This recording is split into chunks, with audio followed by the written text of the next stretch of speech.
Oh, sorry, had a little ditty in my head going on. We are at the tail end of the weekend, my friends. We were supposed to have three soirees today, but two had to take care of other commitments. But look who stuck around for Stir in the Pot, baby. This is Stir in the Pot with Dr. Cade and my very special guest, Johnny Moran. What's up, my man? I'm doing good. How about yourself? Thank you for having me Uh, on. Absolutely. I took a little nap earlier in the day. I'm I just turned 50 years old, my friend, and I find Oh, myself taking a wee nap once in a while. I don't know where the frig that came from. okay. It's okay. It's good. Always good. uh, well, first off, I want to say you look absolutely fantastic. Look at that beautiful ape you got kicking. My goodness. Yeah, thank you. Thank you. Thank you. Absolutely. I'd like to start off right off the ripper because we got so much crazy topsy turvy madness going on outside our doors out there in the world. Yeah. Yourself, your circle, your family, your friends, all of that. Are you guys good over there? Yeah. Yeah. We're all good so far, Um, Excellent. family's good. Very good to hear because a lot of people getting affected by many different things out there. Uh, I've been affected just a smidge. We pushed through. We kicked out at two, my friend. Oh, Uh, that's well, it's a pleasure having you here. You're looking fantastic. Have a beautiful smile. And we're going to get this rolling. So, what we do here, I know we've only met one time and one time only, and it was at Battlefront Pro Wrestling. yep. And that was a bit ago. And I know, I'm sure you see me running around like a jackass, getting in guys and girls' faces, Dr. Cakes and all of that craziness. I like to have fun at the shows. Yeah, It is what it is. Every fan has their way of fandom. That's mine. I just get a little ridiculous at the shows, and that's good. uh, but that's what I think. The talent that's on the other side of that guardrail, that's Right. performing for us, the fans. Um, you boys and girls, you men and women, you want us vibrant. You want us energetic. You don't want us sitting on our hands and doing a whole lot of nothing. Um, I'm going to start right off because I've asked this question probably almost every single interview, just about, and I know it's a repetitive question, but I like to pick the brains of the talent, if you will, my friend. Again, I don't know much about you, so I'm going to kind of start in a weird position. But in your career, and this answer has been different from every single talent, um, reading us, the fans, did that come naturally? Was a little bit of a struggle to kind of build into your repertoire as a wrestler because some get it right out the gate, some get it a year or two later, some don't get it till 5, 6 years later. Did you have a struggle connecting with us, the fans, my friend? No. The only reason that is because I've done acting stage work since literally I was probably 6 months old. My mom had me in a play as an infant. So like I've been on the stage and been in front of people like my whole entire life. Even like during elementary and high school and college, like I always did plays or been involved in the theater of somewhere at some point, or I was in concert band in high school and college and elementary. So like I've always been on stage. So connecting with fans or listening to the fans is something I've always done. Like even like in plays, like you have lines that are supposed to be funny, but it's just a line until you put it out of your mouth. So determining what you do to make people laugh, you have to figure that out. And like I remember I did the Christmas Carol and I was Fezziwig, and my Okay. goal was, so like he's the comedic character of that whole play. So my goal when I was doing that play in high school, I was like, all right, if I can make my classmates laugh every single day, they're seeing the same lines come out every single day. So every day I would do something different to make them laugh. Like if it was I would fall when I come out or something, like I would think of all these different ways to make them laugh. And I knew if I can keep them laughing, I can get the audience to laugh because they're seeing it every 3 months. Uh, so, uh, 6 months old. What type of a role does a 6 month old baby play, my friend? My mom was actually a Catholic school teacher. Oh, Yeah, so I was actually baby Jesus, and oh. so was my. Yeah, you're talking. I, looking at you, beautiful. Looking at you, beautiful, Abe. Hey, Yeah, imagine if you had that at 6 months old. That would have been perfect, right? right. No, just playing around. Just playing around. So the acting has been within you. The stage, the connection with the people out there as an audience. That's fantastic because what a tool that is to bring into wrestling. It must have come a little bit easier for you to kind of bring that package as a whole, if you will, already having that tool as an actor and coming in and being comfortable with the crowd like that. Yeah, yeah. I remember my first match. Like they like the people I was with, Keita Murray, Kit Cassidy, and World Class Blaze Daniels. They were worried about the crowd. I was more worried about the moves and forgetting something. Mm-hmm. I knew I could just be a ham out there and get it over. Like I was a super serious, like badass character when I first came out. So like I didn't get to show much emotion, but I knew what emotion I had to show and what emotions I didn't have to show. Right. Uh, Talk to us about, because this is what we love on this show. This isn't my show, my friend. This is the fan show. So we get to know the talent that comes on here. And again, I know I've said it before, but I don't know a whole lot about you. Why don't and I like to do the general questions and do it the general Right. way. But please take us back into this first character because I love the evolution of character. Was it like the Christmas tree character, the Christmas creature as Kane? What, what did you have for a first character? It was just the man Johnny Moran, and Oh, okay. when I first came in, it was I was literally I did a bodybuilding show like the week before my first wrestling match. Oh, wow. So basically a cocky athlete, like he's a tool.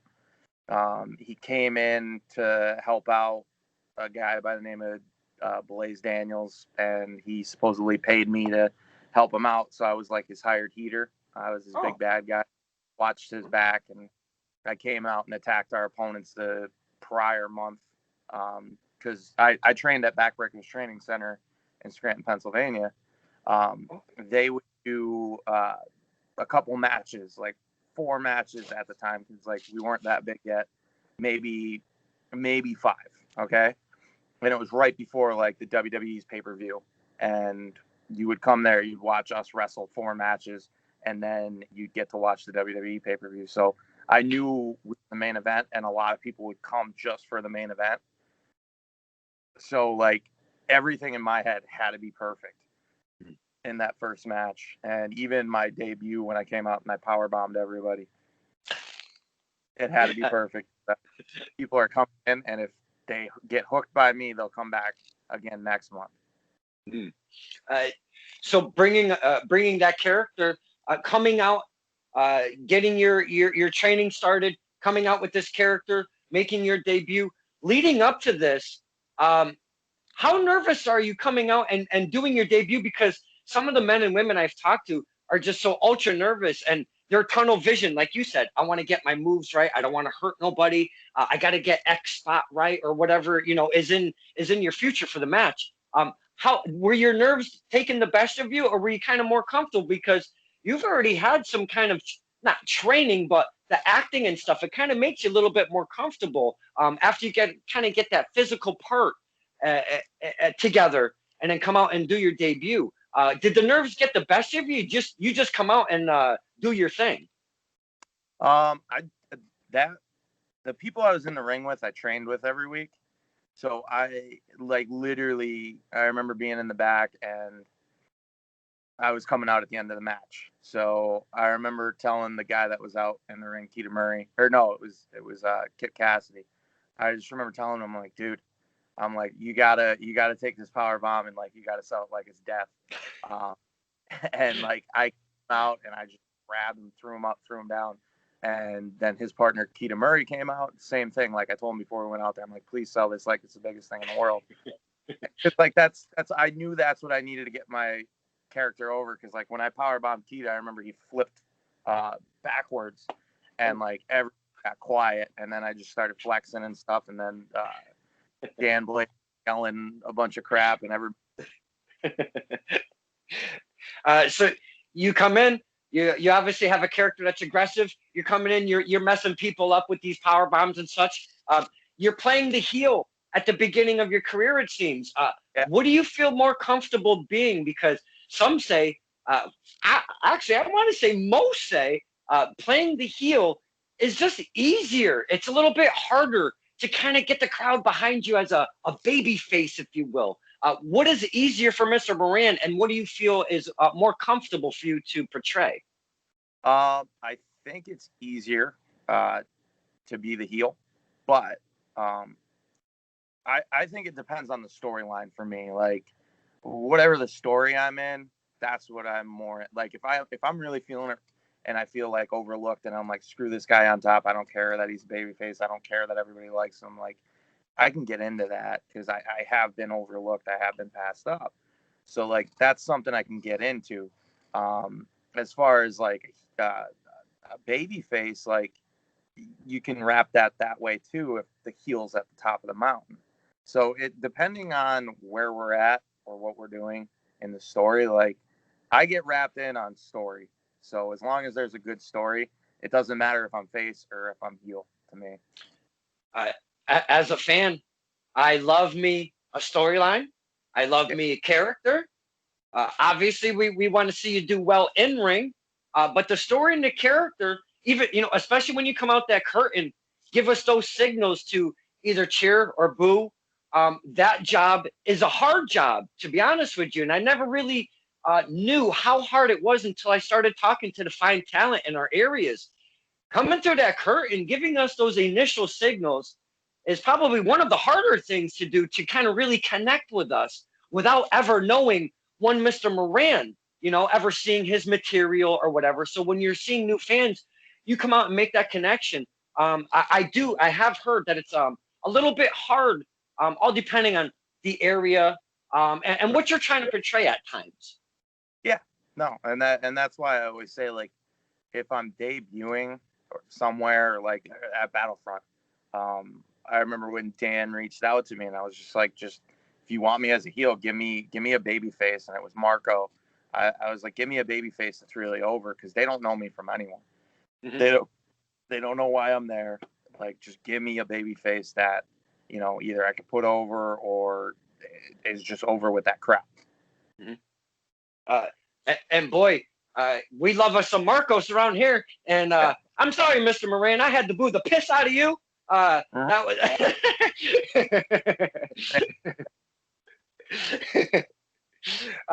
You're a big guy. Physical prowess. We talk on this show about having the package between the mental upstairs, getting the physical part, keeping that balance. It's a hard job for a wrestler, male or female. It doesn't matter. Old, being a veteran, young, being a greenhorn, if you will. All of it is such a hard thing to do without both of these, the mental part and the physical part. Do you find, because I know that wrestlers, they kind of get in this rut. I don't know if this is really for me. I'm not finding a way with my character. I'm not connecting with the fans. There's other different reasons why some may want to turn around and walk away. Have you ever found yourself in one of these ruts that's kind of common in wrestling? Yeah, I mean, and I always try to, like, that's going to happen anyway. Like, no matter what you're in, any kind of, I mean, just to me, like, even at my day job, like, I want to be the best. I don't want to be behind somebody else. And when you see someone else succeeding and you're like, well, I know I can do better work than him, and I know I'm doing better work than him, why is he ahead of me? I feel like anybody can get burnt out with that. Or if you see people are doing stuff that you don't agree with, and how are they getting ahead doing that stuff you don't agree with? Like, to me, you got to hold true to yourself. Like this past year, I was booked more than I ever was. And it was kind of because I wasn't listening to anyone.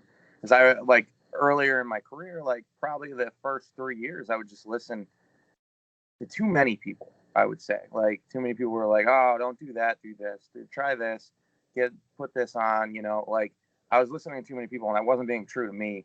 And I think when you get in that kind of rut and it's like, well, they told me this, if you just do what you want to do and what you believe in yourself, if you fail, it's not that big of a deal because you're going down swinging with what you believe in.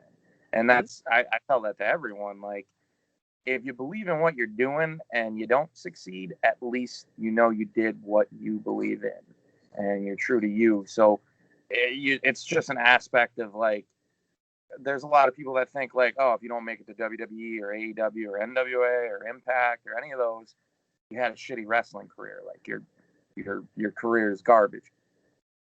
To me, it's not.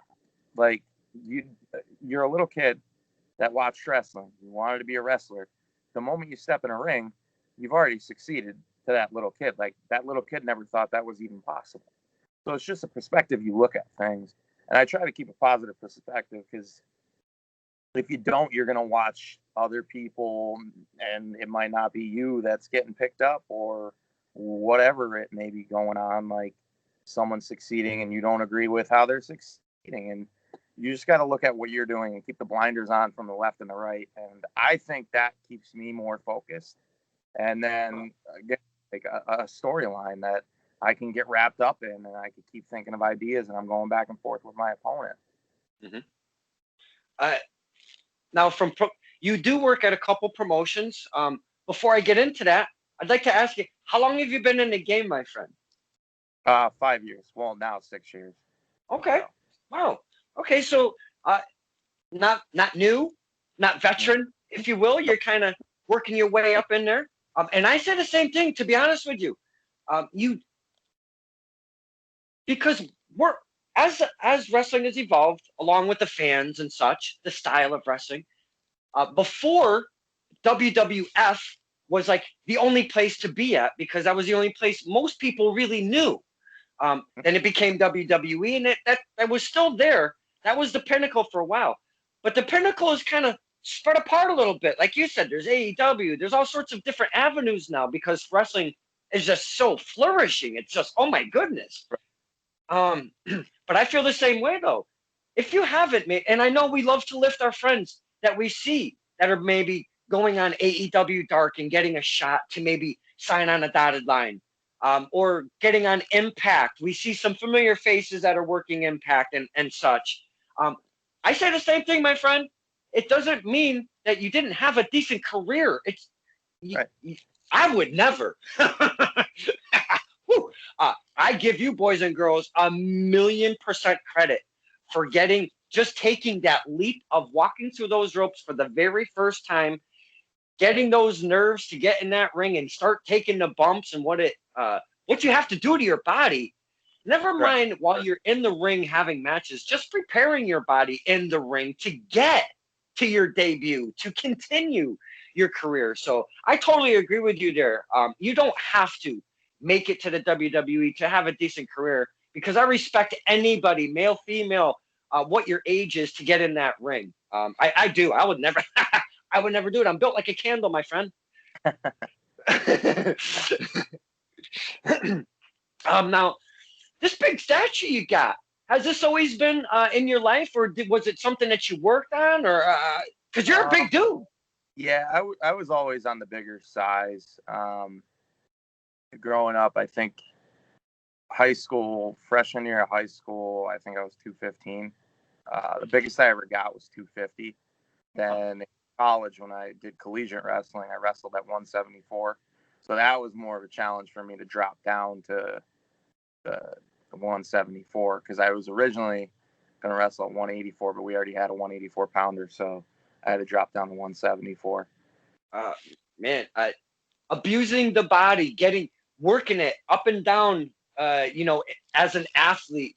I've never known how you guys and girls do that. It just astonishes me when you have to work within a weight class, Yeah. whatever sport that you're in. I just never, I don't know how you guys and girls do it. It's just astonishing. And again, much respect for pushing because, man, this says quit. You Yep. know, this says quit. And you're like, no, man, no, I got this. I got this. So all the respect to you men and women that do that stuff, man, that's just crazy. Um, Now, as an athlete, did you play any other sports before getting into wrestling? Obviously, you did say collegiate, high school wrestling or college wrestling. Yeah, collegiate wrestling, yeah, or amateur wrestling, depending on how you want to phrase it. Mm-hmm. I also was in track. I did shot put, javelin, and discus, Oh and wow! in college for a little bit, but I got more out of it because when you're in high school, like those meets are probably 2 hours. When you're in college, they're 5 hours plus, travel. Wow! Yeah, yeah. Wow! Like up at 5 in the morning to travel, get there at like 9, sit like all the throwers that I was with, we all used to like eat everybody's lunches and fall asleep. Yeah, not even joking. Like we got in trouble multiple times for eating everybody's lunch because like everybody wanted to be bulked up. So like I shot up to 250 to throw because everybody Wow! else, yeah, it was 250. And like normally I'm walking around at like 225, 230. So that extra, 20 pounds is a big. But I also did powerlifting in high school. Oh Um, wow! yeah, yeah. And then, Uh, when I played all sports. I I have a vision. You've mentioned some very demanding sports and athletic achievements because as you're saying some of these, I'm seeing myself trying to throw a javelin. I'd probably just stab myself somehow, some way. It would just happen. Awful stuff happen. uh, Now, what makes Johnny what makes Johnny Moran want to get into like professional wrestling? Obviously, you've done it at the collegiate level. Is it something that you just wanted to carry on? Was it something that you wanted to do as a child because you have seen wrestling as you were growing up? What got you in there? I have an older brother, James. He's 10 years older than me. So when I was an infant, it was I was born in 1988, so it was the big wrestling boom. So like I have another older brother that's 20 years older than me, Joe. Joe got Jamie into it. Jamie got me into it, and then I got my little brother. But so I can literally say they have like pictures of me with like LJNs when I was like a little kid, like chewing on Hulk Hogan's head. Like it, I loved wrestling since I was a little kid. Like like there'll be times where she's like doing stuff around our apartment, and then next thing you know, I'm watching wrestling, and she's like, "Get over here and help me before I kill you." And I'm like, "All right, 5 more minutes." Excuse me, real ultra quick, like. Um, so I grew up on the AWA, WCW, WCCW. I'm a little bit older, so I was drawn into the older school where the guys were, your Dr. D's, your Don Morocco's, the Von Erichs and Bruiser Brody and the Freebirds and such. Um, that was a different time, my friend, and I've said it before. The evolution of wrestling is it keeps going. It's not going to stop. It'll change again. It does this weird thing in chunks of years. All of a sudden, different things are happening. It's Right. kind of weird the way wrestling works. Yeah. Um, but my guy was Don Morocco. He could be heel. He could be face. He could do whatever. He could be in a cage, get bloody. He could do whatever you wanted that man to do. Always loved me some Don Morocco. Uh, who were you looking at and being like, I don't want to be exactly like him, but this guy is really, I'm sinking my teeth into this guy. And I think I'm just going to carry on, maybe take a little piece of him with me and try to go with me into wrestling. Who are some of your cool influences when taking it into the ring yourself? Like influences since I was a little kid, or like influences kind of with like my character or how I wrestle. However you want to answer. If you want to give us both, that's fine too. Yeah, when I was a little kid, obviously. So my brother would record Saturday Night's Main Event. So Hulk Hogan was my guy. There's a match with Hulk Hogan and Macho Man, and James Buster Douglas is the referee. I think I've watched that match, I don't know, probably 6 billion times. That's that. There's only 2 matches on it. That match, and then Dino Bravo versus the Ultimate Warrior. And it was like right before WrestleMania 6. So like I was super hooked. I like that video, like I've watched that so many times. And like the Brain Busters, I was a kid and I loved them. I didn't know why. Because they're the bad guys. Like I didn't like the Rockers. I liked the Brain Busters when I was a kid. Like I liked Sean and Marty, but like I was just like the Brain Busters are so much cooler. And like I thought Tully was the coolest thing on the planet. Like I was just like, man, I wish I could be like that guy. And there was something about him that like he was just so cool, but he was a bad guy. And then like my brother had an old Starcade 1987. It's like Chicago Heat, and I remember they were the Four Horsemen, and I was like, what's this other wrestling? So then like I would start getting into WCW, but when I was a little kid, I remember Steve Austin was stunning Steve Austin back then, but he had these boots and it said Dragon Slayer on his trunks. It said Dragon Slayer. So like when I watched Saturday Night Main Event, I'm like, Mom, I like this Dragon Slayer guy. Can you get me the action figure? So like, I don't know, probably like 2 to 3 years straight. Like I asked for this Dragon Slayer, and like my mom was like, and like I didn't know names then. Like Hulk Hogan. Like I would only watch Saturday nights, WCW Saturday Night, and that's where I saw that. And like my mom had no clue. She's like, "Oh yeah, like, Dragon Slayer guy, whatever that is." And that's my brother James is, and James would be like, "I have no idea who he's talking about." But like I fell in love with Stone Cold Steve Austin, just like everybody else, I think. And to find out he was that guy, and I remember I wanted the haircut like he had it. And I was like, Mom, you're not gonna believe Stone Cold Steve Austin is the Dragon Slayer guy from when I was a kid. But if I had to pick my favorite, it would be Stone Cold Steve Austin. Now, you getting to your character, who are you taking from to kind of piece together what you have to do to get into that ring? You know, I try to look at a bunch of people just to pick from, because I don't want to be too much like one or the other. Like CM Punk is someone I watch all the time. Stone Cold Steve Austin is someone I watch all the time. Samoa Joe is someone I watch all the time. Terry Funk, Tully Blanchard and Arn Anderson. I watch the Revival when I'm doing a tag match because I think they're the best tag team going. I don't care who they're in the ring with. FTR, you're gonna get Uncle Vince on you. Yeah, FTR. Sorry. But yeah, I try to pick from a lot of people. Like my finisher is the Widowmaker. That's from Sean O'Hare. You know, not many people use it, so thank God. Like every now and then, someone will tag me like, oh, Johnny Moran's move. It's not my move. I watch it. Like whoever wants to use it, fine. I don't like that. Doesn't bother me because I do it my way. You do it your way. Sean did it a completely different way than I do it. I jump with it and come down with you. He kind of stood there and just went down.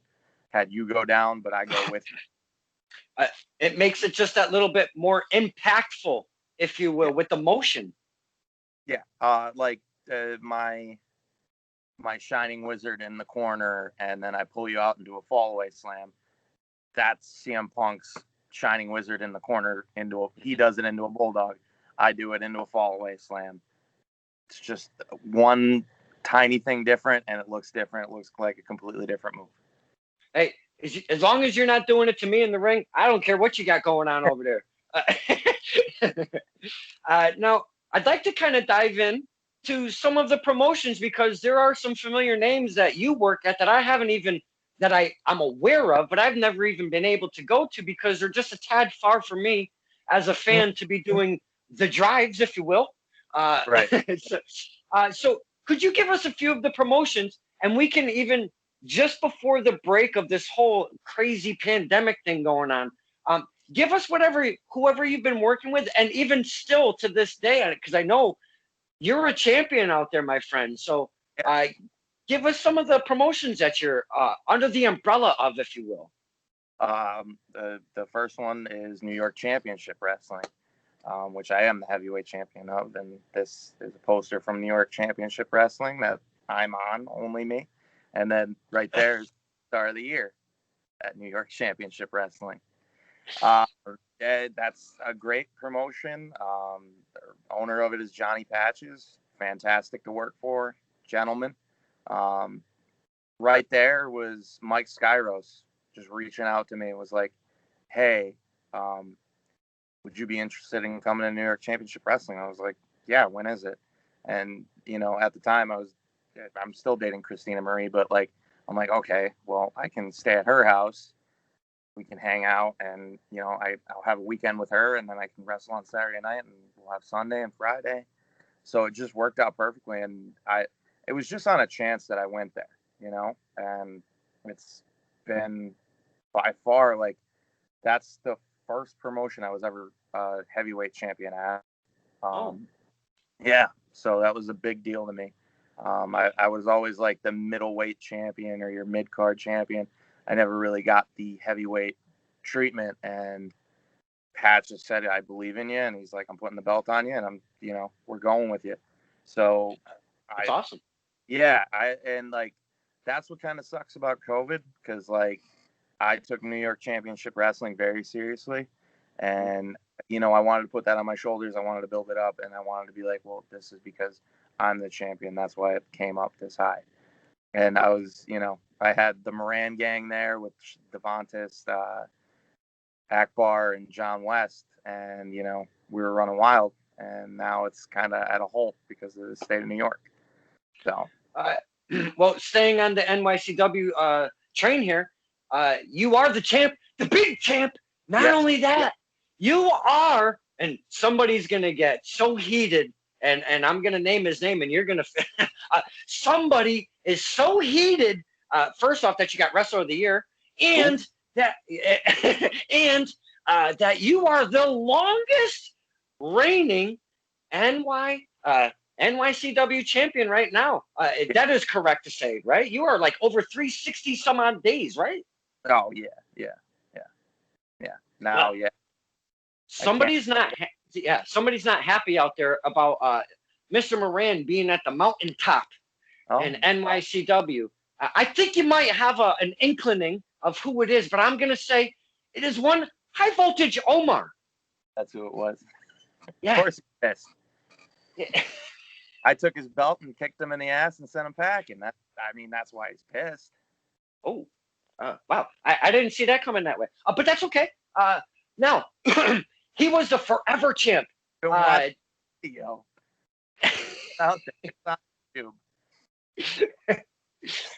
I didn't get privy to be able to see this stuff live.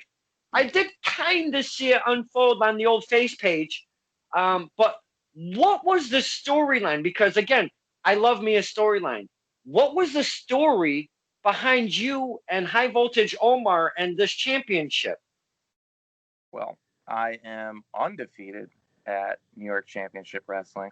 And I originally had my sights set on Tyler Vincent because he kept, challenging me. And I was there to wrestle him my first appearance, my second appearance, and my third appearance. But he never showed up for any of them. So me and Tyler Vincent didn't happen. And anyone they put in the ring with me, I just defeated. So they had a brass ring ladder match. I am the first brass ring winner. I still have the brass ring here. Yeah. So I won the brass ring that night, and you could cash it in whenever you want. So I waited until Tripp, fought this death match with High Voltage Omar, and he's all bloody. And then you hear my music as I threw the brass ring to the management, walked in there. Omar scared me. I got up and I gave him one of them Widowmakers, and he didn't kick out. Wow. There's some fine talent over at NYCW. You just named a few of them there. Mr. Mike Skyros, Tripp. That guy freaking scares the shit out of me. He's Yeah. he's freaky. Yeah. He's a freaky dude. Mike Skyro's fine talent. HBO fine talent. I know you don't might not think so because you took his belt away from him and such. I'm not Uh, saying he's talent. I just, if he wants to complain and cry, just watch the video, buddy. okay. Yeah, yeah. Uh, now, is there anything coming back? Are you going to run it back, as they say, with HBO? Has there been a rematch between yourself and him yet? There hasn't. There hasn't. He retired right after me. I was his last match. Oh, man. That I I don't like when wrestlers retire. I know you have to move on sometimes in your life, but as a fan, that bums me out. Oh, Because we love who we love, and we hate who we hate, and we right. like to boo and cheer those men and women when they go, and we don't. It takes a little piece of us. It takes a piece of us with them, Right. because we get so invested in their character, the storylines that are happening within those companies and such. Um, so you said you're undefeated in NYCW. Yes. Are you the only undefeated athlete in NYCW today? I don't know that, but I'm sure I'm at the top of the list. Oh, If, uh, if I'm, yeah. I'm above them.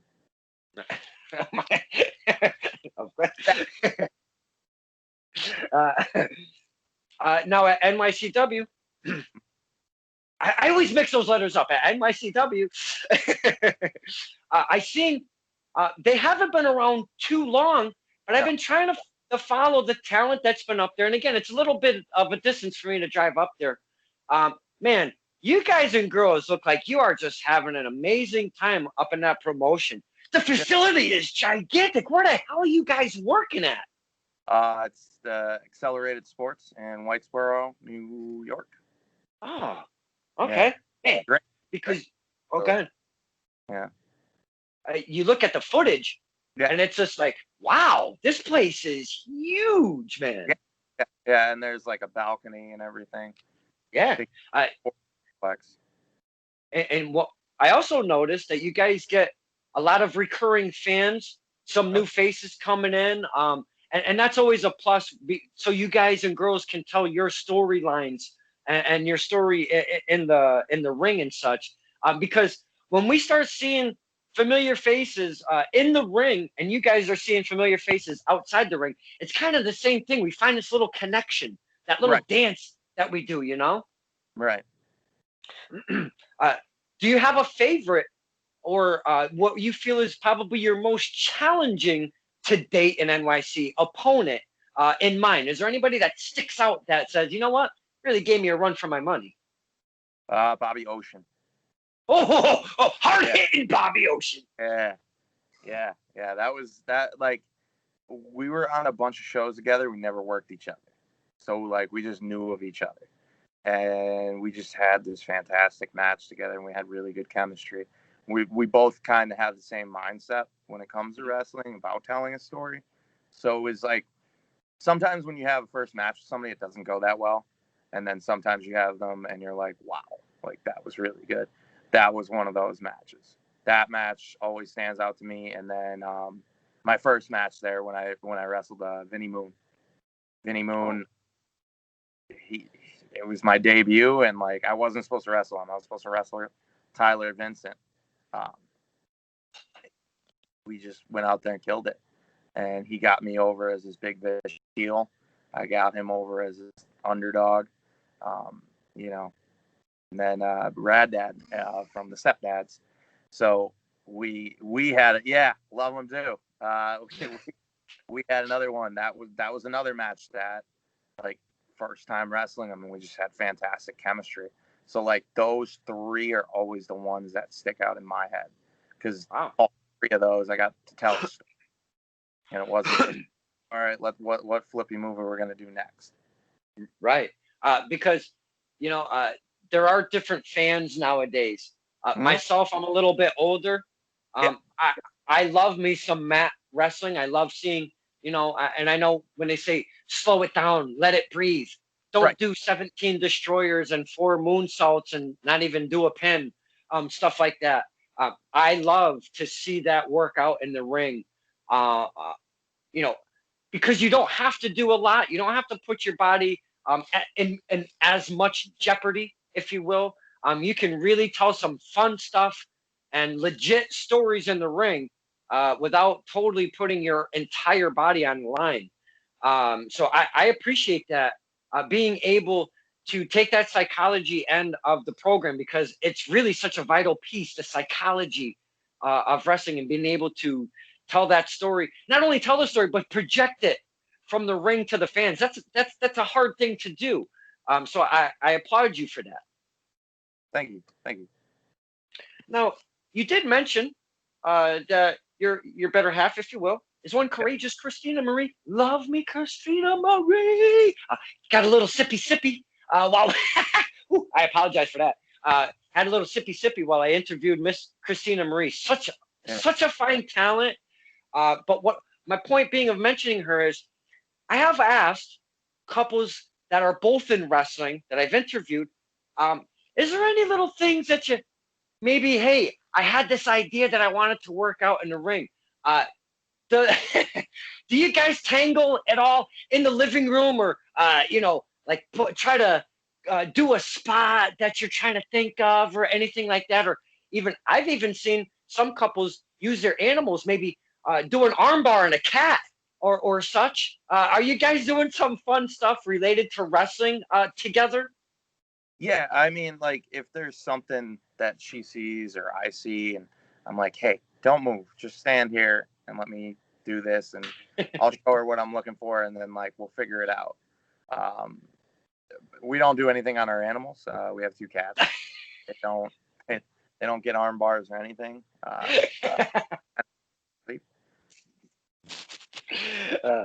I just find that a male and a female companion that are both in wrestling, it gets a little carried away at times. You just never know. Now, we've been talking NYWC. What other promotions are you a part of, my friend? There's Titan Championship Wrestling. Oh my goodness, love me some Titan Championship Wrestling. Yeah, I just started with them because they just started, like, right when COVID hit, and same place there. Charles and Billy that run it, and Anthony. Fantastic team. They couldn't be more welcoming. They bring in top talent, and they've been keeping my heart pumped, during the whole quarantine, because they're running shows outside. I've wrestled Sean Donovan, someone that I've always wanted to wrestle. Wrecking Ball Legursky there. I've always wanted to wrestle Mason Martin. Me and Monster Mac got into it during the big battle royal. It was down to me and him. I started at number 7, and it came down to me and him at the end. And he low blowed me and threw me over the top, and he's the first heavyweight champion for Titan Championship Wrestling. I've seen that beautiful strap when they unveiled it that evening, because they were doing Facebook Live as the events were rolling through. That's how I found Titan Championship Wrestling, was a Facebook Live feed one night. And it was at their very first one where they introduced that drive-in feel, where they had the cars parked around. That was really cool, man. I'd never seen one myself, so I was intrigued, and I wanted to see how the setup was. And I've kind of followed Titan Championship ever since that inception. And not only that, beautiful strap, might I add. That championship belt is gorgeous. Yep. Not only that, though, there's actually like a sub. I don't want to say it's like maybe a sister. We'll call it a sister promotion, if you will. It's kind of the ladies' division of Titans Championship Wrestling. They call it the Goddesses of War. Holy crap, dude! That is, man, that company's got some cool uniqueness to it. Oh, very much so. The good thing about Titan, like, this whole time that everyone's been down, they've been pumping out shows. They haven't stopped. They wanted to keep it going for the fans, and I think everybody should check them out, especially now in the downtime where you can't run outside. They're on Mob5 TV, and you can subscribe and get updates when they put out full shows. And like you said, subscribe to them on Facebook, Instagram, and Twitter. They release stuff on there too. When they came out with the Mob5 TV, they were doing that relationship. The day that was out, and I don't really, like when I jump on Facebook, sometimes I just catch it at the right time. So when I Right. seen Titan Championship Wrestling was hooking up with Mob Fi, I think it was maybe five within the first 10 minutes of them posting it on their page. I caught it, I shared it, I grabbed my Mob Fi TV app. I started Yep. checking out because there was two events there. One was the first Titan, and then there was the first Goddesses of War. Man, I think that company is really fun, Oh yeah. fantastic talent, and I think it's just going to keep moving along and doing some really good stuff because Yeah. they seem to have some um, good minds trying Oh to yeah. give us a decent product. But I want to talk about the production at Titan real quick because once the night starts setting, dude, and I'm not saying that they're not there previous. You guys come out of that curtain and you guys have some production value over there. There's I'm just gonna say it. You guys got like fucking fire columns just shooting up Yeah. at. I mean, holy cow! Yeah. There's fire there. They have smoke. You know, it's crazy. They put a lot of work into that, and Yeah, I think everybody should check them out.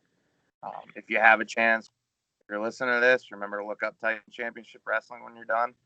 Give it a absolutely. good subscribe, follow it, whatever you got to do. Yeah, Because 20 be doing some crazy stuff, and I promise you, I know a little bit, and everything I heard, I'm like, wow, like, wait, we're about it, and see, I cannot wait to see what 2021 brings us, the fans, in Titan Championship Wrestling. I've been really looking forward to it because, like you said, they're brand new, but they've been pumping out some shows and they've been giving us some great content. You've got promos, you've got interviews, you've got the events. Really, really cool stuff going on over there. Uh, but I just want to touch upon the fire one quick second because I've noticed, and I know that how do they say uh, duplication or being copied is almost it's flattering. You know, I've seen fire columns, those little fire pods, ever yeah, since Titan Championship Wrestling, and I know that they probably have never been the first people to ever put those out there. But I'm telling you, for wrestling, I haven't seen it. But all of a sudden, my friend, there's been like maybe one, two more companies coming up. They got fire columns coming out now. I'm like, wait, what the hell? we started it, people copy, you know, Imitation is the best flattery. That's what I was trying to think that's, that's right. of. Yeah. So, boys and girls, if you've never heard of either New York Championship Wrestling, Titan Championship Wrestling, get on the face page, get on the YouTube, the Instagram, the Snapchat, the TikTok, whatever the hell's going on out there. Because I only do face page and YouTube. I am good. Uh, I can't do all of the medias, Mr. Moran. There's I, too many. There's way too many. I understand.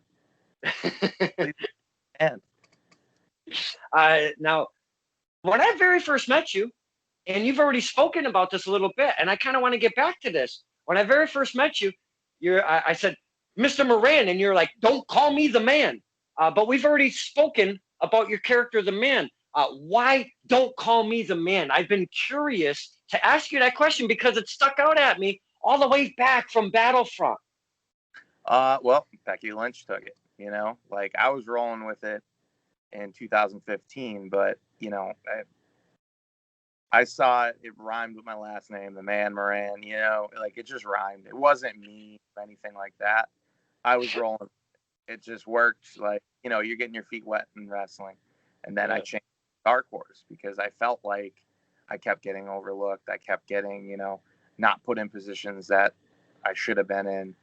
So it's actually one of the owners of Camp Leapfrog and High Tension. His name's Alex Watt.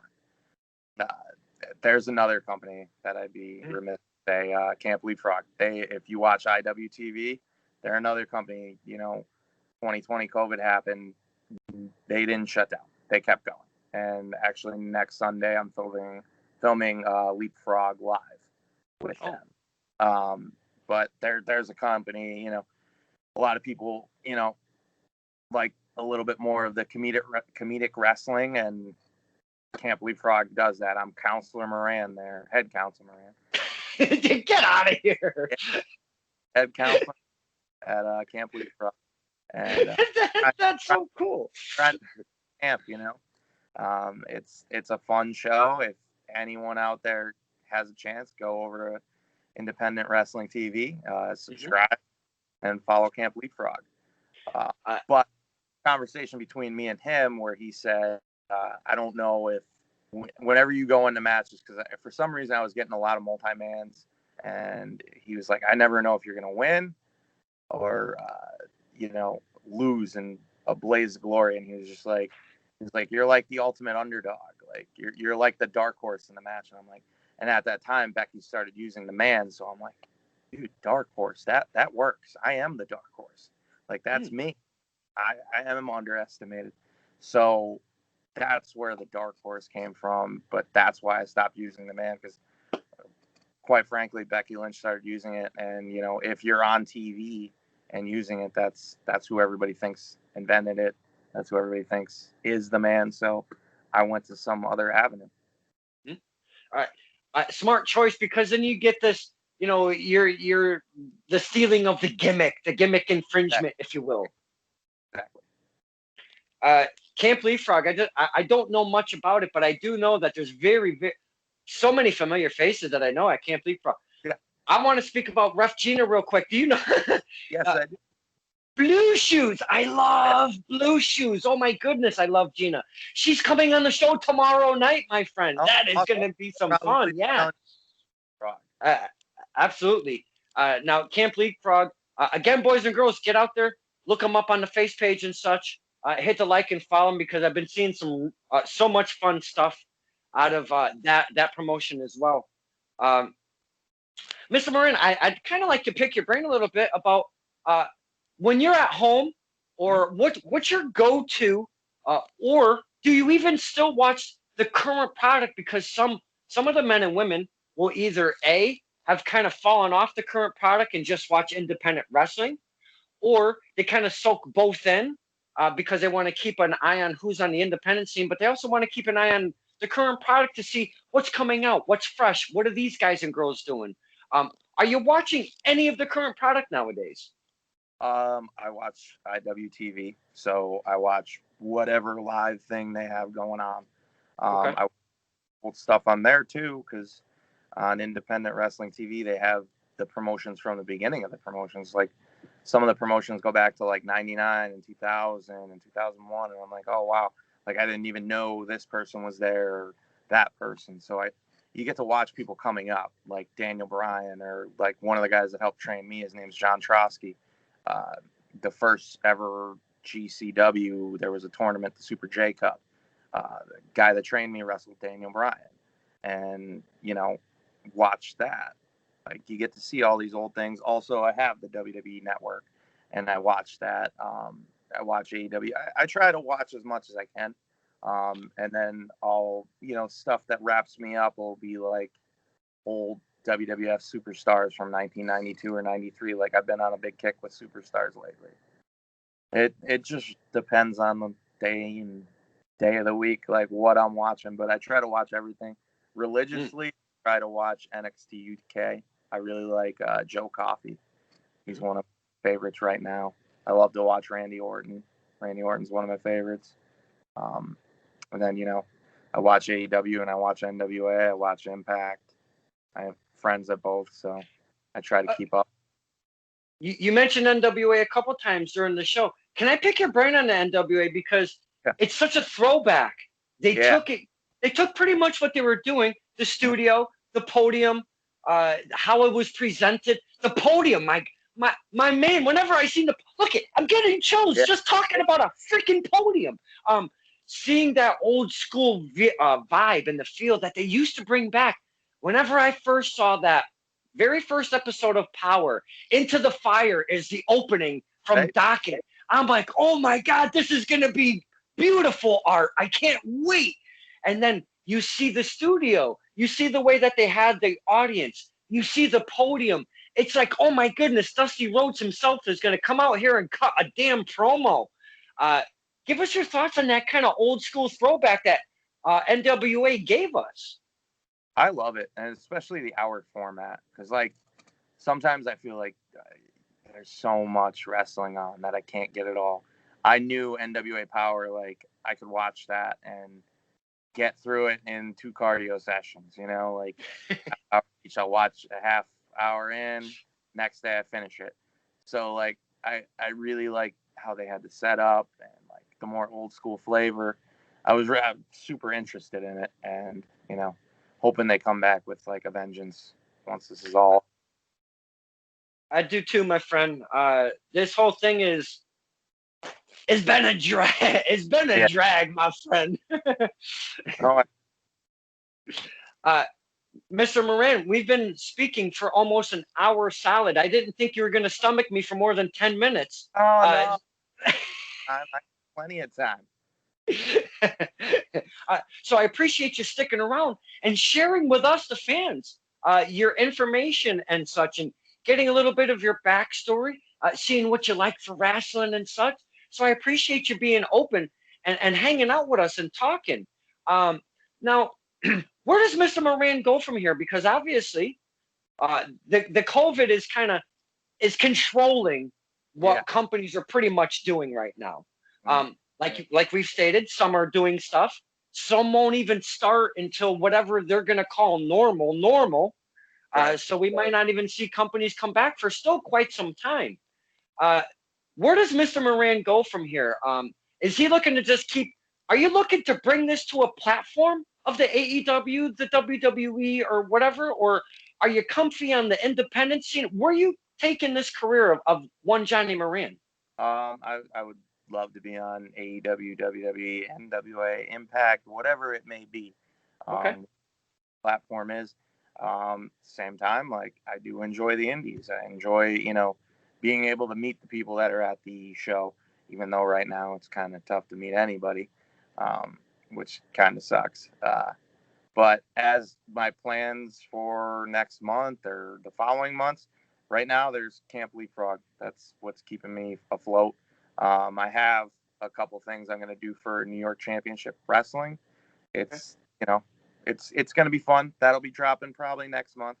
I'll be filming that, and yeah, there's some things to come there, and then Titan Championship Wrestling should be coming back in the spring. There's big plans there. So, and I also wrestle for right there, Superstar of the Year at PPW in Pennsylvania. Wow. So I will be back there, and hopefully we can be on to bigger and better things at PPW too. Can we speak of PPW real quick? Because I seen before the whole pandemic, they were really popping. They were doing their thing right along, not missing a beat. Seeing again some familiar faces that we see in Connecticut, New York, Rhode Island, and Massachusetts and such. You're part of that company. What's going on? Because it's almost seemed like they just kind of fell off. Or am I missing their posts? Or what's going on with PPW? The state of PA is kind of rough, and there's a lot of restrictions on shows. So how they run, they bring in names, so like they need audience members. So I understand them not running. Hopefully in 2021 we can have a show, because there's another championship that's just sitting here. I'm the WYLN champion. I'm their TV champion, and it's just sitting right now. You know what I mean? So it kind of stinks for me, and it kind of stinks for the fans and people like yourself that just watch it on YouTube and just watch their posts, because there's nothing right now, and it sucks with the COVID. We found out so much about Mr. Moran, but what I'd like to do is maybe in the near future, maybe in a couple months, we'll see what normalcy has become. Maybe working towards the end of the spring, maybe the beginning of the summer, we can reconnect with, because I could talk to you for 3, 4, 5 hours, my friend. We could go on and on and on. I talked to Dan the Man Funko Pop Out for 2.5 hours. Oh yeah. Okay. The man, Dan the Man, big thorn in my side. But I'll tell you one thing: talking to a plastic doll for 2.5 hours was one of the most hardest things I've ever struggled with in my entire life. That was rough. I bet. Because the doll doesn't talk back. It was kind of a weird interview. It's just odd. Uh, but I could talk to you and any of the talents because I love me some wrestling, sir. So what I'd like to do is maybe if we could put a little snuffer on it, a little cap, and then maybe in the near future, late spring or so, we can have Mr. Moran back on and I'd see love, what's going on in his career. Would that be something you'd be into? love to, love to. That'd be great. Oh, that would be amazing. Boys and girls, we learned so much about Mr. Moran. Don't call him the man. Don't do that. He shared so much information about his career, about where he's working, and such. His thoughts on wrestling in general. And I cannot thank you, my friend. You have been a gracious guest, and I cannot thank you enough for spending the time with us, the fans. Oh, thank you. Thank you for having me. Absolutely. This has been fantastic, and I can't wait until we follow up with one Johnny Moran. Before I do let you go, though, sir, how do we find Johnny on the social medias? Is there footage out there where we can watch your matches and such? Of course. All you have to do is type in Johnny Moran, the wrestler, on YouTube, and my face should pop up. Same image that you have there, arms crossed. Subscribe to that channel, YouTube. Also, if you go on to Facebook, I have a like page, Johnny Moran, the wrestler. On Instagram, it's Johnny Moran _ and Twitter, it's Johnny Moran _. And then I have a Teesprings. If you want one of these lovely T-shirts, I have plenty of them. Just look up Johnny Moran Teespring or go to my Instagram or my like page or my Twitter. There's a link for my Teesprings on all of them. Nice. Well, we can't wait to see what the future brings to one Johnny Moran because I feel, boys and girls, there's going to be plenty, and I do mean plenty more gold for one Johnny Moran at the taking. There's plenty of it out there, and I know he's going to be having more, and I can't wait to see when it's around his waist. This has been Stirring the Pot with Don Kincaid and my very special guest, Johnny Moran. Thank you so much, my friend. Oh, thank you.